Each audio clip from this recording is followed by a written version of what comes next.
Sir, ಇವತ್ತು ಕಾಂಗ್ರೆಸ್ ಕೂಡ CJP ಆದ ಬಳಿಕ ದೊಡ್ಡ ಪ್ರತಿಭಟನೆ, ಅದು ಪ್ರಧಾನಮಂತ್ರಿಗಳ ಮನೆ ಮುಂದೆ. ಪ್ರಧಾನಮಂತ್ರಿಗಳಿಗೆ ಬಹಳ ಬೇಗ ಕೇಳಿಸ್ಲಿ ಅಂತ ಅವ್ರ ಮನೆ ಮುಂದೆನೆ ಹೋಗಿದ್ರ ಅಂತ. ಈಗ ಕಾಂಗ್ರೆಸ್ ಕೂಡ ಪ್ರಧಾನಮಂತ್ರಿಗಳ ಮುಂದೆ ಪ್ರತಿಭಟನೆ ಮಾಡೋ ವಿಚಾರ ಅಲ್ಲ.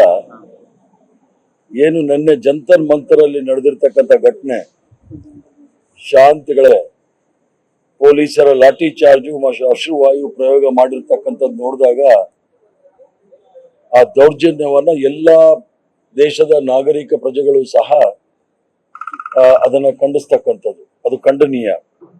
ಅದರ ಜೊತೆಗೆ ಇವತ್ತೇನು ಆ ವಿದ್ಯಾರ್ಥಿಗಳ ಮೇಲೆ ನಡೆದಂತ ಅಶ್ರುವಾಯು ಮತ್ತು ಲಾಠಿ ಚಾರ್ಜ್ ವಿರುದ್ಧವಾಗಿ ನಮ್ಮೆಲ್ಲರ ಅಚ್ಚುಮೆಚ್ಚಿನ ನಾಯಕರು ಮತ್ತು ಲೋಕಸಭಾ ವಿರೋಧ ಪಕ್ಷದ ನಾಯಕರಾದ ರಾಹುಲ್ ಗಾಂಧಿ ಅವರು ಮತ್ತು ನಮ್ಮ ನಾಯಕಿಯಾಗಿರ್ತಕ್ಕಂಥ ಪ್ರಿಯಾಂಕಾ ಗಾಂಧಿ ಅವರು ಪ್ರಧಾನಮಂತ್ರಿಗಳ ಮನೆ ಮುಂದೆ ಪ್ರತಿಭಟನೆ ಮಾಡೋ ಸಂದರ್ಭದಲ್ಲಿ ಅವರನ್ನ ಪೊಲೀಸರವರು ದಸ್ತಗಿರಿ ಮಾಡಿ ದೆಹಲಿಯಲ್ಲಿ ಹಲವಾರು ಸ್ಟೇಷನ್ಗಳ ಮುಂದೆ ತಿರುಗಿಸ್ತಾ ಇದ್ದಾರೆ. ಇದು ಕೇವಲ ರಾಹುಲ್ ಗಾಂಧಿ ಅವರ ಮೇಲೆ, ಪ್ರಿಯಾಂಕಾ ಗಾಂಧಿ ಅವರ ಮೇಲೆ ಆಗಿರ್ತಕ್ಕಂಥ ದಾಳಿ ಅಲ್ಲ.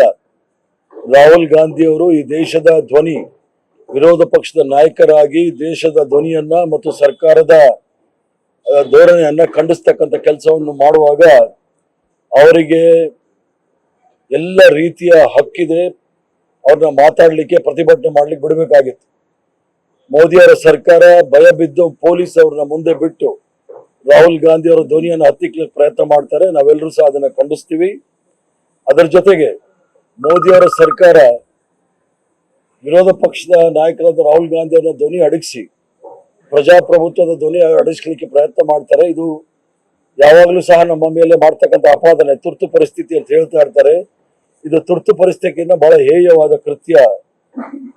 ಗಾಯಗೊಂಡ ವಿದ್ಯಾರ್ಥಿಗಳ ಆರೋಗ್ಯವನ್ನು ವಿಚಾರಣೆ ಮಾಡಲು ಹೋದಾಗಲೂ ರಾಹುಲ್ ಗಾಂಧಿ ಅವರ ಅಡಚಣೆ ಆಯಿತು. ಆದ್ರಿಂದ ಇದು ನಾವೆಲ್ಲರೂ ಸಹ ಖಂಡನೀಯ. ಮತ್ತು ನಮ್ಮ ಕಾಂಗ್ರೆಸ್ ಪಕ್ಷದ ಎಲ್ಲ ನಾಯಕರು ಇವತ್ತು ರಾತ್ರಿ ರಾಜಭವನದ ಮುಂದೆ, ರಾಜ್ಯಪಾಲರ ಭವನ, ಲೋಕಭವನ ಏನಿದೆ ಅಲ್ಲಿ ಪ್ರತಿಭಟನೆ ಹಮ್ಮಿಕೊಂಡಿದ್ದೀವಿ. ನಮ್ಮೆಲ್ಲ ಕಾರ್ಯಕರ್ತರು ಸಹ ರಾಜಭವನದ ಮುಂದೆ ಹೋಗಿ ಪ್ರತಿಭಟನೆ ಮಾಡಬೇಕೆಂದು ಸಹ ನಾವು ಈಗಾಗಲೇ ಹೇಳಿಕೆಯನ್ನು ಕೊಟ್ಟಿದ್ದೇವೆ. ಬೆಂಗಳೂರಲ್ಲಿ ಎಷ್ಟು ಗಂಟೆಗೆ ಸರ್ ಪ್ರೊಟೆಸ್ಟ್? ಈಗಾಗಲೇ ಪ್ರಾರಂಭ ಮಾಡಕ್ ಹೇಳಿದ್ದೀವಿ. ಈಗಾಗಲೇ ಪ್ರಾರಂಭ ಆಗಿರುತ್ತೆ.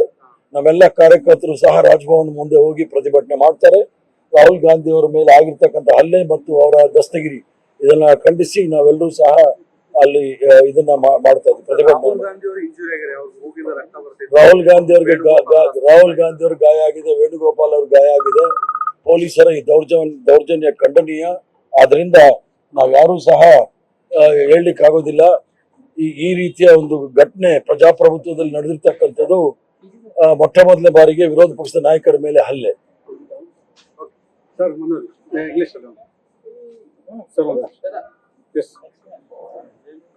Today, barbaric attack on my leader and leader of opposition in Lok Sabha, Rahul Gandhi ji, is condemnable. And Mr. Narendra Modi and Amit Shah cannot suppress the voice of the people. Rahul Gandhi represents the opposition parties in the Lok Sabha. He had gone to the hospital to inquire about the conditions of the students who were beaten up yesterday.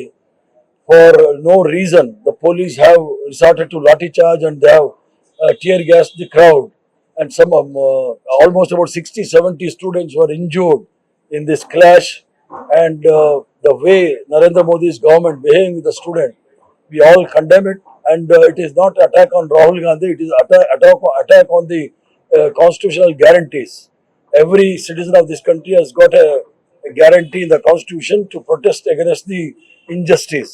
While protesting against the injustice, Narendra Modi, Amit Shah have unleashed the police forces against my leader Rahul Gandhi and Priyanka Gandhi. We all condemn it. And I also appeal to the Congress workers in Bangalore and other places to protest against this barbaric action of the Bharatiya Janata Party, especially Narendra Modi and Amit Shah. In Bangalore, my Congress workers will be protesting in front of the Raj Bhavan. News first, ನಿರ್ಭೀತಿಯಿಂದ ನಿಮ್ಮ ಪರವಾಗಿ.